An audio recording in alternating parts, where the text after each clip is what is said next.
Welcome to this explainer. Think about the last time you bought something super simple, like, I don't know, a box of cereal, some toothpaste, maybe a new kettle. You probably just grabbed it, tossed it right into your cart, and completely moved on. But beneath those seemingly straightforward decisions, there's actually a massive, tangled web of cognitive shortcuts, engineered triggers, and surprisingly fragile memories. So today, we're going to peel back the curtain on the hidden psychological machinery that's actually driving our purchasing decisions. Right off the bat, we have to ask, how much control do you really have over what you buy? We love to imagine ourselves as these completely logical, calculating machines, right? Meticulously weighing every single pro and con before spending a dime. You probably think you're fully in the driver's seat when you hit the supermarket aisles. But science tells a completely different and, well, kind of embarrassing story. The reality of how we shop is way more surprising than most of us want to admit. For a long time, the classic utility theory assumed we literally acted like supercomputers. Like if you were buying a car, you'd perfectly calculate the exact mileage, depreciation rates, and safety scores to find the absolute mathematical winner. But researcher Herbert Simon introduced a much more realistic concept called satisficing. Basically, we don't optimize, we compromise. We just find the very first product that meets our basic, good enough threshold, and our brain just hits the stop button. We're not actually looking for perfection, we just want an acceptable exit to the whole decision-making process. So once we're actually standing there in the store, we usually fall back on one of two quick filtering strategies. The first one is compensatory. This is where we let the good cover up the bad. Like you might enthusiastically buy a car with terrible gas mileage just because it comes in your absolute favorite color, right? The look compensates for the poor efficiency. Or we flip over to non-compensatory strategies, which is basically a ruthless game of elimination. Say you need a kettle, and you decree it absolutely must hold 2 liters. Any smaller kettle is instantly dead to you, no matter how cheap or cool it is. One single missing spec kills the whole deal. The mechanics behind these everyday choices were beautifully mapped out by the psychologist Daniel Kahneman, who divided our thinking into 2 distinct systems. System 2 is that slow, agonizing gear-turning you use for, say, complex taxes or a 30-year mortgage. It's highly statistical and deliberate. But System 1? That is your brain's effortless, lightning-fast autopilot. And while we'd absolutely love to think we use System 2 for our finances, the undeniable truth is that System 1 is almost always the one steering the shopping cart. And because System 1 needs to move so incredibly fast, mainly to save you from a complete mental breakdown while staring at a wall of 50,000 different grocery items, it leans heavily on heuristics. You can just think of these as mental shortcuts or quick rules of thumb. Now, they are incredibly effective at keeping us moving, but they completely lower our defenses. Relying on these shortcuts opens the door to some pretty massive shopping errors, where we trade hard facts for heavily flawed instincts. Take the availability heuristic, for example. Let's say you're diligently researching a highly rated TV or DVD player. You've read all the great reviews, but then a coworker casually mentions that their exact same model broke on day 2, or maybe even caught fire. Because that dramatic, negative story is highly available at the very front of your mind, your brain immediately screams, danger. You will completely abandon thousands of positive statistical reviews just because of that one vivid, easily recalled anecdote. Which brings us to a shortcut manufacturers absolutely love to exploit, the representativeness heuristic. Ever notice how cheaper store-brand cereals magically use the exact same vibrant colors, fonts, and mascot styles as the expensive name brands? Well, they're essentially wearing a disguise. Your brain takes a quick shortcut, sees that familiar packaging style, and subconsciously assumes the generic product inside perfectly matches the quality and taste of the established market leader. You literally judge it by its cover. Then there's the psychological trap of anchoring. Our brains have this really dangerous tendency to latch onto the very first piece of information we see and use it as an unbreakable baseline. If you look up a car and the first average price you see is $35,000, well, that number drops a heavy anchor in your mind.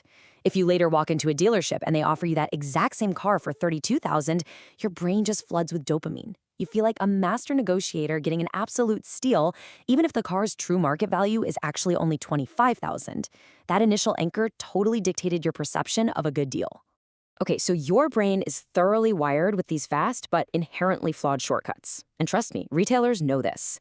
The modern retail environment, the layout of the aisles, those bright end caps, the candy in the checkout line, none of that is just random storage. It's a highly engineered environment specifically weaponized to trigger your System 1 autopilot. They want you reacting on pure instinct, completely bypassing logic. A perfect, everyday example of this is multiple unit pricing. We've all fallen for those bright neon signs screaming, buy two, get one free, or on sale, 6 cans for $3. But researchers like Brian Wansink uncovered something hilarious and, honestly, slightly terrifying. This trick works incredibly well, even when the math offers absolutely zero discount. If a bottle of water is always 50 cents anyway, putting up a flashy 2 for $1 sign suddenly makes buying in bulk feel like an exclusive, unmissable opportunity. It's purely because of the suggestive framing. And the numbers on this illusion are just staggering. A massive one-week field experiment tracked this exact phenomenon across 86 different stores. They found that simply changing the wording to a multiple unit promotion without making the individual item even one single penny cheaper caused sales to skyrocket by a massive 32% over a standard single unit display. Consumers willingly bought a third more product simply because a cleverly written piece of cardboard subtly suggested they should. But if you think promotional pricing is just a minor retail trick, wait until you see the absolute climax of consumer irrationality. If you still firmly believe you're in complete control of your preferences, this audacious study by Hall and his colleagues in a Swedish supermarket is going to make you question everything. It revolves around this incredible phenomenon known as choice blindness. The researchers essentially set up a psychological sting operation right there at a jam tasting stall in the grocery store. It unfolded in 3 steps. First, they had shoppers taste 2 distinctly different flavors of jam and declare their absolute favorite. Step 2, using a specially designed double-ended jar, the researcher pulled a slick sleight of hand. They secretly swapped the jars to actually serve a spoonful of the flavor the shopper had just rejected. Then, step 3, they asked the shopper to taste that rejected jam again and explain exactly why they chose it. The results are completely mind-bending. A massive 67% of shoppers totally failed to notice the swap. I mean, let that sink in for a second. That means roughly 2/3 of the participants sat there tasting a jam they explicitly did not choose and confidently, completely fabricated a logical defense for it. They praised the wonderful texture and the perfect sweetness of a product they had just rejected minutes earlier. They were totally blind to the mismatch between their intended choice and the reality of what was sitting right in front of them. Now, you might be thinking, okay, fine, I'll just rely on my memory next time. I know exactly what brands I genuinely like. But consumer memory is shockingly fragile. As early memory researcher Mugiyosh pointed out, we don't just forget things simply because time passes. We forget because the constant, unrelenting barrage of new information aggressively overwrites the old. In the retail world, your brain is under constant attack from what researchers call advertising interference. Studies by Burke and Scroll actually show that our brains suffer from 2 specific memory glitches when we shop.